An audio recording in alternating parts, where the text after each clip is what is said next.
अन्नदाता। पग पग पर है संग तुम्हारे अन्नदाता। लहू किसानों का बन के पसीना सींचता है धरती का सीना। मेहनत का तेरी हक दिलवाने, नई तकनीक नई खोज बताने। पशुधन को गुणवान बनाना, पौध सुरक्षा को सिखलाना, खेती के सब गुर समझाने, भारत का सरताज बनाने। आठों पहर है संग तुम्हारे अन्नदाता अन्नदाता। नमस्कार, मैं हूं कात्यायनी चतुर्वेदी और आप सभी दर्शकों का अन्नदाता कार्यक्रम में बहुत स्वागत करती हूं। हर रोज की तरह कार्यक्रम में लेकर आई हूं खेती बाड़ी से जुड़ी हुई बहुत सारी लाभकारी जानकारियां। तो चलिए सबसे पहले देखते हैं क्या है विशेष आज के कार्यक्रम में। किसान दिवस पर अन्नदाता की विशेष प्रस्तुति,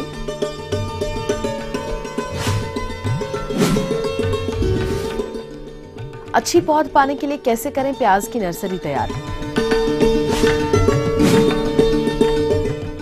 आलू की फसल में लगने वाले रोग और उनका नियंत्रण,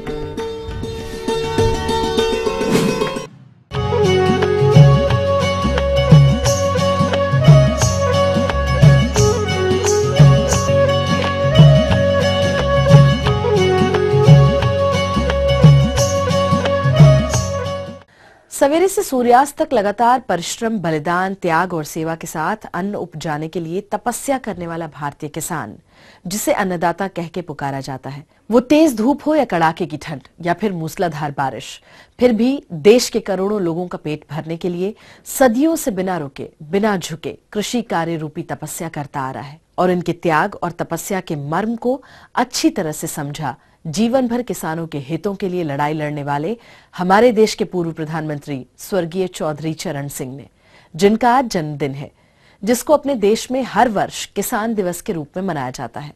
तो आइए इस किसान दिवस पर देखते हैं ये विशेष प्रस्तुति।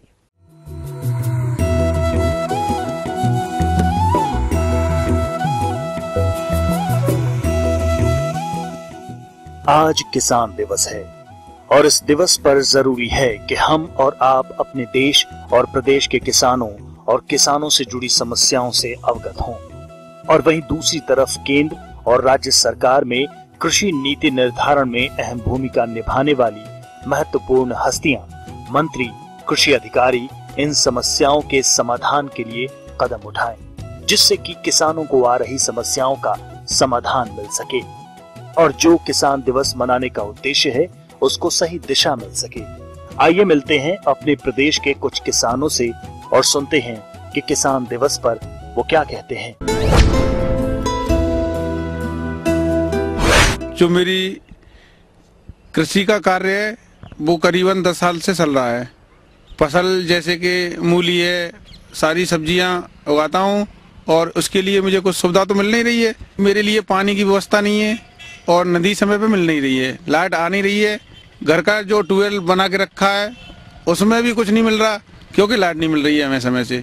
बिजली विभाग में जाएं तो वो लोग सुनते नहीं है किसी भी प्रकार से। और जैसे कि बीमारी की समस्या है, फसल नष्ट हो जाती है, कीटाणु लग जाते हैं। अगर कृषि विभाग में जाते हैं, उनसे पूछते हैं कि दवाई की कुछ व्यवस्था हो जाए तो वो लोग मना कर देते हैं। बाजार से जैसे खरीदते हैं मेडिकलों से तो वहाँ पे नकली दवाई मिल रही है। अब बताइए कि हमारे लिए क्या सुविधा दे रही है गवर्नमेंट और क्या सुविधा ले सकते हैं, इसके लिए हम क्या करें। खेती के लिए सबसे आवश्यक पानी होता है। पानी की समस्या सबसे पहले तो कुओं पर जो है इलेक्ट्रिक मोटर वगैरह से पानी दे लेते थे, अब कुओं में पानी नहीं रहा, अब बोर कराया है। बोर भी इलेक्ट्रिक मोटर से ही चलता है, तो समय पर बिजली न मिलने से जो है बोर पानी नहीं दे सकता।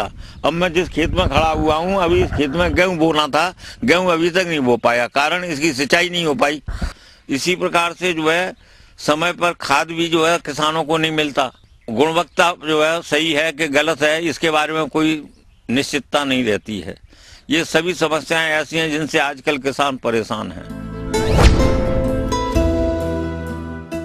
देश के कृषि मंत्री राधा मोहन सिंह ने किसान दिवस के मौके पर किसान की लगातार 3 मौसमों में प्राकृतिक आपदा के कारण फसल खराब होने से किसानों पर आए संकट पर कहा कि वो और उनकी केंद्र सरकार किसानों के साथ है।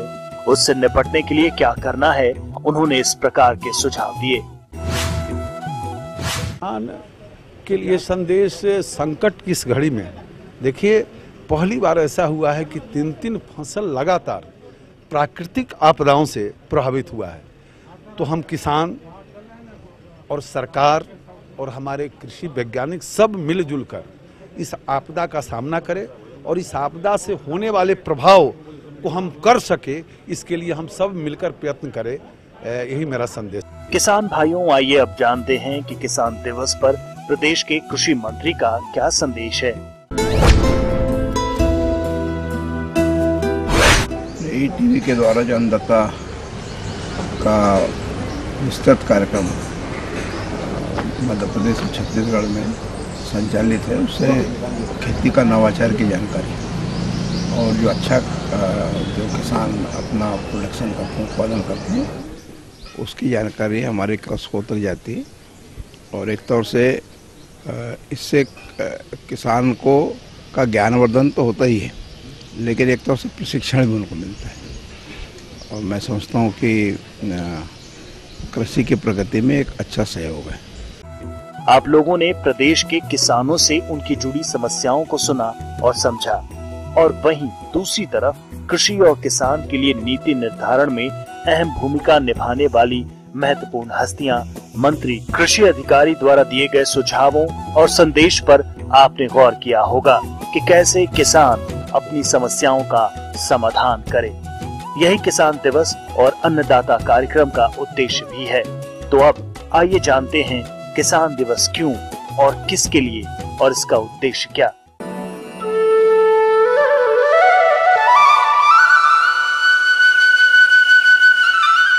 त्याग एवं तपस्या का दूसरा नाम है किसान, जो अपने जीवन भर अन्न उपजाने के लिए तपस्या करता है। चाहे तपती धूप हो, कड़ाके की ठंड हो या मूसलाधार बारिश, तब भी इसकी साधना कोई तोड़ नहीं पाता, ताकि अपने कर्तव्य का पालन कर ये सबका पेट भर सके।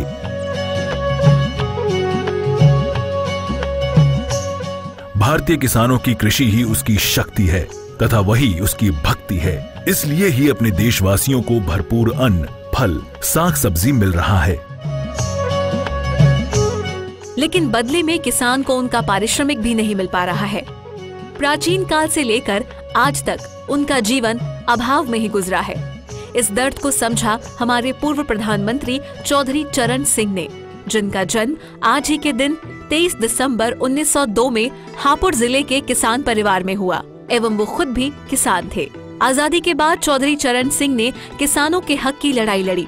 चौधरी चरण सिंह की मेहनत के कारण जमींदारी उन्मूलन कानून 1952 में पारित हो सका।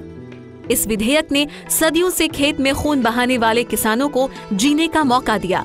इसलिए देश के किसान चौधरी चरण सिंह को अपना मसीहा मानते हैं। उन्होंने देश में भ्रमण करते हुए कृषकों की समस्या का समाधान करने का प्रयास किया तथा किसान समस्या को देश की समस्या मानकर एक आंदोलन स्तर पर जीवन पर्यंत जुटे रहे। उनमें देश के प्रति वफादारी का भाव था तथा दूसरी ओर कृषकों के सच्चे शुभचिंतक थे। इतिहास में उनका नाम प्रधानमंत्री से ज्यादा एक किसान नेता के रूप में दर्ज है। इसलिए चौधरी चरण सिंह की याद में उनके जन्मदिन को हर वर्ष हम किसान दिवस के रूप में मनाते हैं। आज उनके जन्मदिन पर सोचने की जरूरत है कि किसानों के उत्थान के लिए कितने आंदोलन चले और अभी तक चल रहे हैं, लेकिन इस मुहिम में कितने किसानों का उत्थान हो पाया है। वहीं दूसरी तरफ आज के समय में प्रति इकाई भूमि कम हो रही है, प्राकृतिक कृषि संसाधन कम हो रहा है तथा खेती में अधिक लागत के बावजूद भी मुनाफा कम हो रहा है, जिससे अधिकतर मझोले एवं छोटे किसान आर्थिक बोझ से दब गए, जिसके कारण कृषि छोड़ अन्य व्यवसाय में जुट गए। जो अभी कृषि व्यवसाय से जुड़े हैं उनके लिए अभी समस्या बरकरार है। इनके कारणों की बात करें तो कृषि में अधिक लागत लगने के बावजूद कृषि उत्पादन स्थिर होने के कारण बहुत कम लाभ हो रहा है। दूसरी तरफ देश में घटते प्राकृतिक संसाधन जैसे घटता सिंचाई जल, कम होती मृदा उर्वरा शक्ति तथा अनिश्चित मानसून किसानों के लिए बड़ी समस्या के रूप में उभर रहे हैं। परिणाम स्वरूप अधिक लागत लगाने के बावजूद भी किसान फसल से अच्छा उत्पादन नहीं ले पा रहे। साथ ही साथ इनके उत्पादन का उचित मूल्य भी नहीं मिलने के कारण काफी परेशान हैं। जबकि उन्हीं की उपज को बेचकर बिचौलिए काफी लाभ कमा रहे हैं तथा दूसरी तरफ कृषि में लगने वाली लागत वस्तुओं को खरीदने के लिए अधिक मूल्य चुकाना पड़ रहा है। ये केवल हमारे किसान भाइयों के संगठित एवं जागरूक न होने का नतीजा है, क्योंकि हमारे किसान काफी सीधे हैं। जबकि चौधरी चरण सिंह का सपना था कि किसान संगठित हों, जागरूक हों, जिससे कृषि एवं अपनी उन्नति हेतु सही चीजों को अमल में लाएं तथा अपने सही हक के लिए आवाज उठाएं। हरित क्रांति के बाद एवं कृषि में नए तकनीकों, नए खोजों तथा नए यंत्रों के आविष्कार के बाद किसान ने अपने उपज में तो वृद्धि कर ली, लेकिन अपने उपज का उचित मूल्य न मिलने के कारण प्रदेश के किसान आज भी ठगा महसूस करते हैं। इसलिए आज जरूरत है किसान समान फसल उगाने वाले किसानों का समूह बनाएं, जैसे धान उत्पादक समूह, गेहूं उत्पादक समूह, गन्ना उत्पादक समूह, सब्जी उत्पादक समूह, जिससे कि अपने उत्पाद के उचित मूल्य हेतु संगठित होकर एक व्यवस्था बना सके या आवाज उठा सके तथा कृषि आदानों में बढ़ती कीमत, नकली एवं बनावटी वस्तुओं के प्रति सचेत होकर बाजार से सही मूल्य पर सही वस्तु प्राप्त कर सके, जिससे कि कृषि से अधिक लाभ प्राप्त हो सके। कृषि व्यवसाय अधिक जोखिम भरा व्यवसाय है। इसके लिए हमेशा आपको चौकन्ना एवं जागरूक रहने की जरूरत है, क्योंकि जिस तरह लगातार रासायनिक उर्वरकों के प्रयोग से भूमि बंजर होती जा रही है तथा दिन प्रतिदिन सिंचाई जल कम होने से किसानों के सामने एक विकट समस्या पैदा हो रही है तथा दूसरी तरफ किसानों को कृषि आदानों जैसे रासायनिक उर्वरकों एवं कीटनाशकों की सही पहचान नहीं होने के कारण वो दुकानदारों द्वारा हमेशा निम्न गुणवत्ता वाला उत्पाद खरीदकर प्रायः ठगी का शिकार होते हैं। सरकार की तरफ से किसान के लिए जो योजनाएं चलती हैं, उसका किसान जानकारी के अभाव में सही लाभ नहीं ले पाता। तो किसान भाइयों, आपने कभी सोचा है कि ये समस्याएं आपके सामने क्यों आ रही हैं? तो मुख्य कारण यह है कि आप में नई कृषि योजनाओं एवं तकनीकों की जानकारी का अभाव है। यदि इन समस्याओं के समाधान की बात करें तो सबसे पहले किसानों को जागरूक होना पड़ेगा और कृषि की नई तकनीकों के प्रति अवगत होना होगा तथा कृषि उत्पाद को बेचने हेतु कृषि उपज बाजार समिति की सूचनाओं से अवगत होकर या जुड़कर अपने उत्पाद को उचित मूल्य पर बेचना होगा, जिसका प्रयास हमने किया है अन्नदाता कार्यक्रम के माध्यम से। यदि हमारे किसान कृषक समूह बनाकर सामूहिक रूप से खेती करें तो लागत में भी कमी आएगी तथा उपज को सीधे बाजार में बेचकर खुद अधिक से अधिक लाभ कमा सकते हैं और बिचौलियों द्वारा शोषण से बच सकते हैं। इसके अलावा कृषि उत्पादन में आने वाली कीट रोग व्याधियों से बचाने के लिए रासायनिक दवाओं पर निर्भर न रहकर प्रारंभ से ही समेकित कीट रोग प्रबंधन किया जाए, जो अधिक कारगर एवं स्थायी है। और यही अन्नदाता का उद्देश्य भी है, क्योंकि आपको अधिक उपज एवं उचित आय मिले, आप समृद्ध हों और आपकी समृद्धि से ही देश का विकास होगा और देशवासी खुशहाल होंगे। जी हाँ, तो ये थी कुछ उपयोगी जानकारियां। यहाँ पर एक बहुत छोटे से ब्रेक के लिए रुकेंगे, जल्द होंगे हाजिर।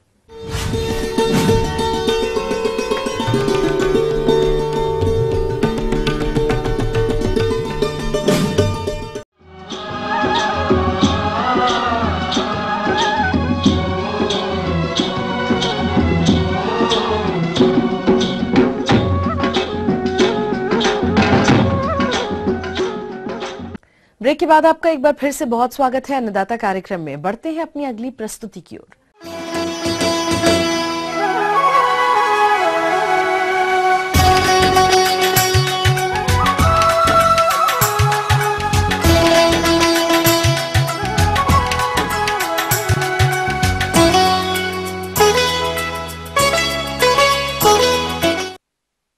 हमारे प्रदेश के जिन भी किसान भाइयों ने किन्हीं कारणवश समय से प्याज की नर्सरी नहीं डाल पाई, वो देर की दशा वाली उन्नत किस्मों का चुनाव कर किस तरीके से करें प्याज की नर्सरी तैयार, जिससे अच्छी पौध की प्राप्ति हो सके, उसके लिए सही विधि बता रहे हैं जवाहरलाल नेहरू कृषि विश्वविद्यालय जबलपुर के डॉक्टर विजय अग्रवाल। भारत के कई हिस्सों में रबी की प्याज की तैयारी चल रही है। तो किसान भाइयों, अच्छा उत्पादन लेने के लिए आवश्यक होता है कि इसके रोप हैं, जो पौधे हैं, वो सही ढंग से तैयार किए जाएं। इसके लिए ज़रूरी होता है एक आदर्श नर्सरी की तैयारी।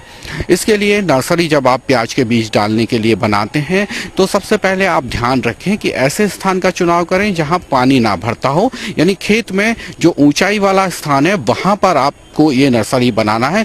ध्यान रखें कि वहां पर पर्याप्त मात्रा में सूरज का प्रकाश भी आता हो, इस चीज का आपको ध्यान रखना है। इसके बाद जो जमीन है, नर्सरी के लिए जो जमीन का उपयोग कर रहे हैं वो बहुत ज्यादा अगर काली मिट्टी है, भारी मिट्टी है, तो इसमें रेत एवं गोबर की खाद आप आवश्यक रूप से मिला दें। अगर संभव हो तो वर्मी कंपोस्ट भी आप इसमें मिला सकते हैं।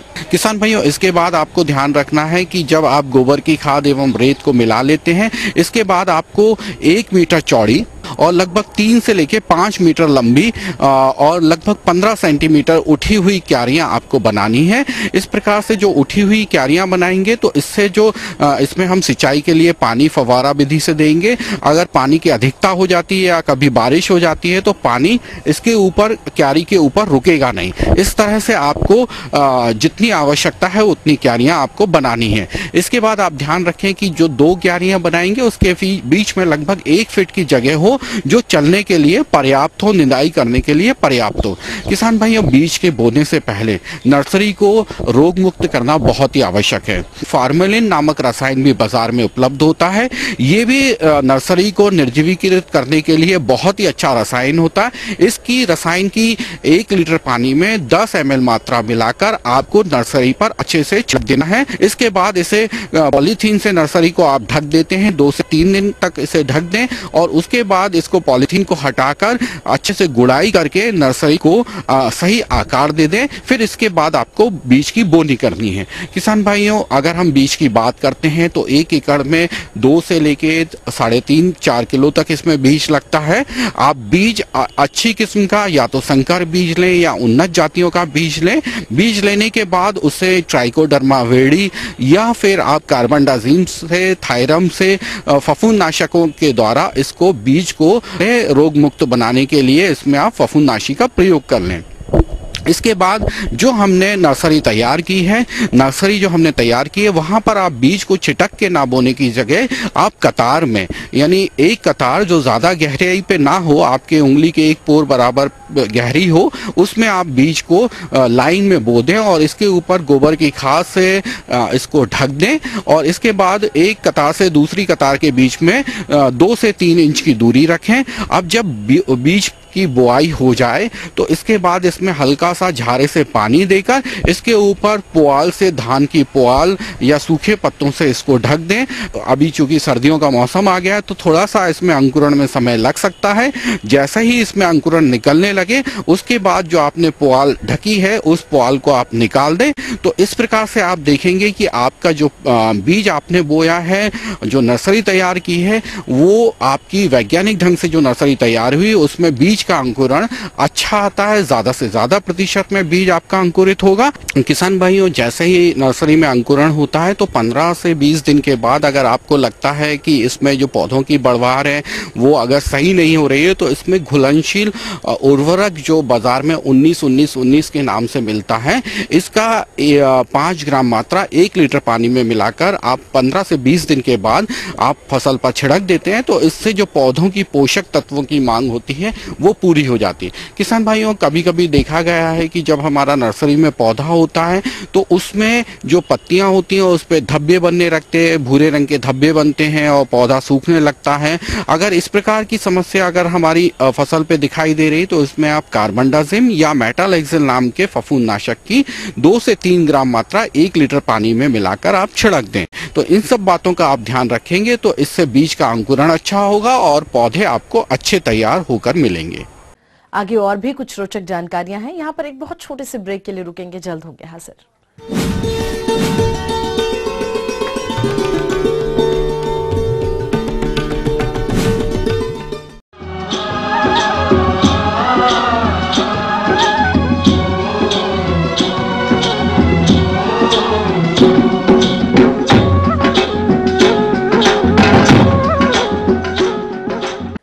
ब्रेक के बाद आप सभी दर्शकों का एक बार फिर से अन्नदाता कार्यक्रम में बहुत स्वागत है। चलिए रुक करते हैं अपनी अगली कड़ी की ओर।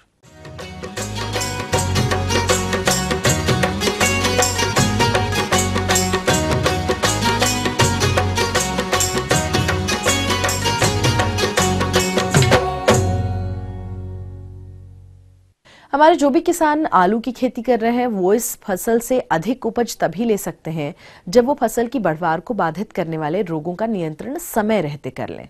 तो इस समय आलू की फसल में लगने वाले रोगों की पहचान कर उसका नियंत्रण किस तरीके से करना है, इस बारे में उचित सुझाव दे रही हैं केवीके ग्वालियर की डॉक्टर रश्मि वाजपेयी। जहाँ भी आलू की जल्दी शीघ्र बुवाई होती है वहाँ आलू की फसल में जो समस्या अक्सर देखने में आती है वो होता है स्टेम नेक्रोसिस।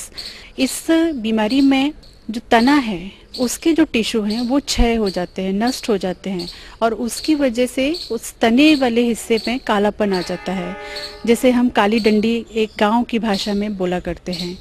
किसान भाइयों, आपको ये ज्ञात होना चाहिए कि ये जो बीमारी है जिसमें टिश्यू क्षय होता है, ये है तो बीमारी बट ये कीड़े की वजह से होती है और उस कीड़े को हम कहते हैं माहू। ये काले रंग के होते हैं, कहीं कहीं हरे रंग के भी होते हैं, जो पत्तियों के रस चूसते हैं और उनके सतह पर चिपके रहते हैं और ज़्यादा तादाद में बढ़ने पर ये तने पर भी चिपके होते हैं। तो इसकी वजह से तने का क्षय हो जाता है, नष्ट हो जाते हैं तने और उसको हम बीमारी को कहते हैं स्टेम नेक्रोसिस। और ये समस्या आमतौर पर उन्हीं जगह पे आती है जहाँ बुवाई समय से पहले हो जाती है।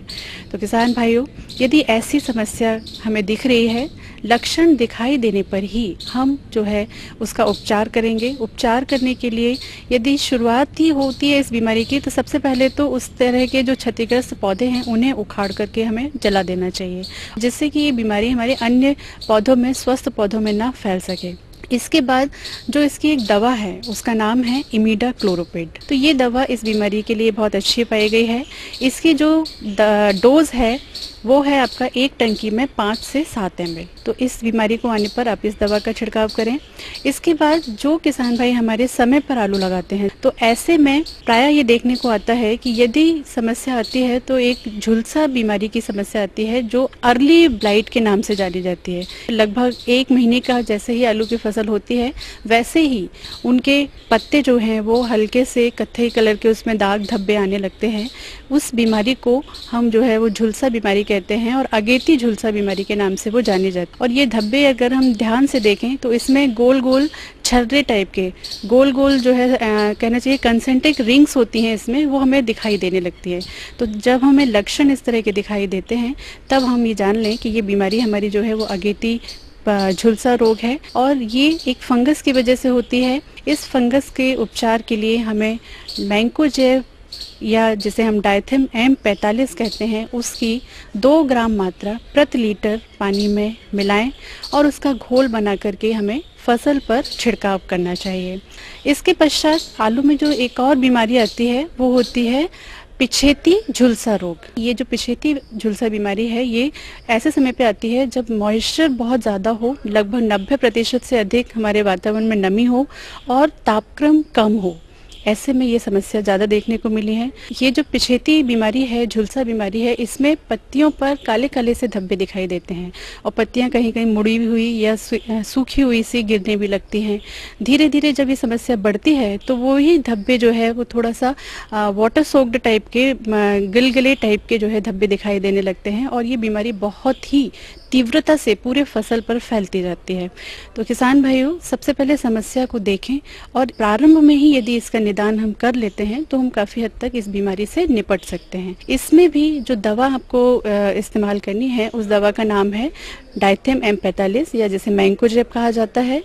इसके बाद जो मैंकोजेब की डोज है वो भी सेम है, 2 ग्राम प्रति लीटर पानी में हम छिड़काव करके इस बीमारी के लिए इस्तेमाल करें। इसके अतिरिक्त एक और फंजीसाइड है, वो है करजेट M8। करजेट M8 इसकी भी 2 ग्राम मात्रा प्रति लीटर पानी में मिला करके इस बीमारी के लिए स्पेशली हम जो है छिड़काव कर सकते हैं। और जब भी इस तरह का आपको कहीं भी लक्षण दिखाई देता है तो यदि पास में आपके कोई कृषि विज्ञान केंद्र है या कृषि महाविद्यालय है या अन्य वैज्ञानिक हैं तो आप उनको दिखा करके अपनी समस्या का हल प्राप्त कर सकते हैं।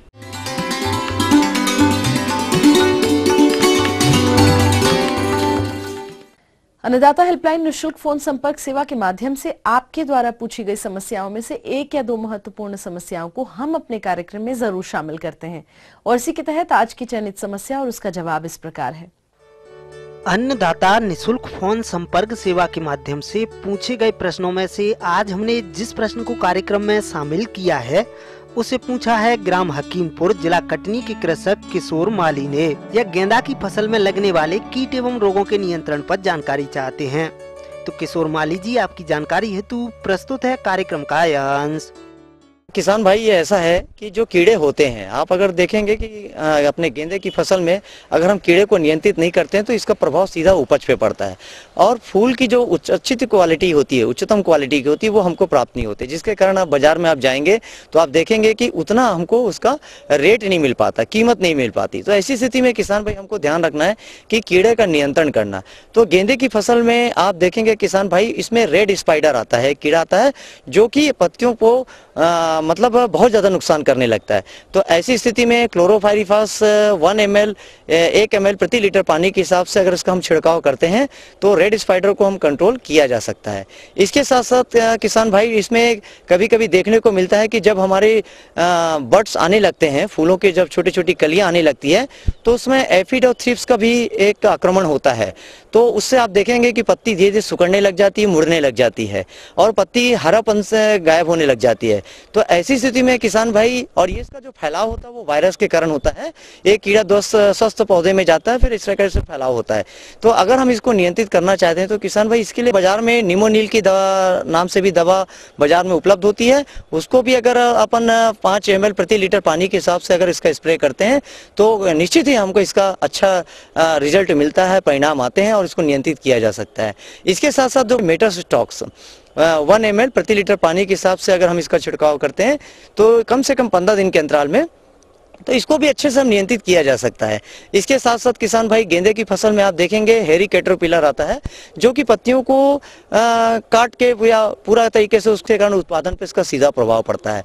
तो इसके लिए भी किसान भाई हमको क्लोरोपाइरिफास जो दवा आती है, अगर उसको भी हम 2 ml प्रति लीटर पानी के हिसाब से हर 15 दिन के अंतराल पर अगर उसको हम छिड़काव करते हैं तो इसको भी हम अच्छी तरीके से नियंत्रित किया जा सकता है और अच्छी उत्पादन ले सकते हैं। इसके अलावा इस फसल में कुछ इल्लियों का प्रकोप भी होता है जो पौधे की कोमल पत्तियों एवं टहनियों को खाकर नुकसान पहुंचाती हैं। तो इनके नियंत्रण के लिए सबसे पहले नीम तेल की 5 मिलीलीटर मात्रा को प्रति लीटर पानी के हिसाब से घोल बनाकर छिड़काव करें। यदि प्रकोप आर्थिक क्षति स्तर से अधिक हो तब आप क्विनोल फॉस दवा की 1.5 मिलीलीटर मात्रा को प्रति लीटर पानी के हिसाब से घोलकर छिड़काव करें। गेंदा की फसल में आने वाला प्रमुख रोग है चूर्णिल फफूंदी रोग। इस रोग के प्रकोप से पौधे की पत्तियों टहनियों पर सफेद सफेद चूर्ण दिखाई देने लगता है, जिसके कारण पौधे अपना भोजन प्राप्त नहीं कर पाते हैं और फसल कमजोर हो जाती है। इस रोग के नियंत्रण हेतु घुलनशील गंधक 2 ग्राम प्रति लीटर पानी के हिसाब से घोल बनाकर छिड़काव करने से इस रोग का नियंत्रण आसानी से हो जाता है। और चलिए अब देखते हैं कल दिखाए जाने वाले कार्यक्रम की मुख्य झलकियां। उपभोक्ता दिवस पर अन्नदाता की विशेष प्रस्तुति। हाइड्रोपोनिक तकनीक द्वारा स्ट्रॉबेरी की खेती पर एक किसान का अनुभव। तो हम ये उम्मीद करते हैं कि आज का कार्यक्रम आप सभी दर्शकों के लिए बेहद उपयोगी रहा होगा। किसान भाइयों, अन्नदाता आपकी सेवा के लिए संकल्परत है और कृषि संबंधित समस्या एवं सुझावों के लिए आप हमें इस पते पर संपर्क भी कर सकते हैं। प्रोड्यूसर अन्नदाता ETV Madhya Pradesh Chhattisgarh, Ramoji film city Hyderabad 501512। और साथ ही आप हमें ईमेल भी कर सकते हैं और हमारा ईमेल एड्रेस है annadatamp@etv.co.in। और इसके अतिरिक्त आप हमें निःशुल्क हेल्पलाइन नंबर 180010084599 पर सोमवार से शनिवार सुबह 10 बजे से शाम 4 बजे के बीच में संपर्क कर सकते हैं। और फिलहाल अन्नदाता की पूरी टीम को दीजिए इजाजत। कल फिर इसी समय होगी आपसे मुलाकात कृषि संबंधित कुछ और रोचक जानकारियों के साथ। तब तक के लिए नमस्कार।